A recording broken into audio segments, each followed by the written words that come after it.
طبعا احنا سمعنا خبر فسخ جوميز التعاقد مع نادي الزمالك وجاله عرض من الفتح السعودي، وهو شرط الجزائي بتاعه في العقد مع الزمالك 3 شهور. وطبعا هو بيقول لك بقاله شهرين ما بياخدش مستحقاته، فبالتالي هو هيدفع شهر للزمالك ويفسخ العقد بالتراضي. وطبعا الخبر ده أثر على جمهور نادي الزمالك جدا. ليه؟ لأن طبعا الناس ما بتصدق اللي هي تبني في فريقها وتلاقي مدرب كويس زي جوميز. طبعا هنقول جوميز وحش؟ لا، جوميز محترم ومدرب زي الفل. طب جوميز مشي ليه؟ جوميز مشي عشان في آخر أيامه بيقول لك إن هو بقاله شهرين ما بياخدش مستحقاته، بل بالعكس، او في وقت من الاوقات بيجيب حاجات من جيبه الشخصي للتمرين او للفريق.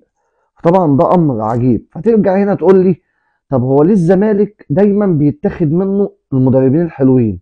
ليه ومين اللي بيستفيد وبيحارب الزمالك وبياخد منه المدربين؟ هرجع واقول لك الفشل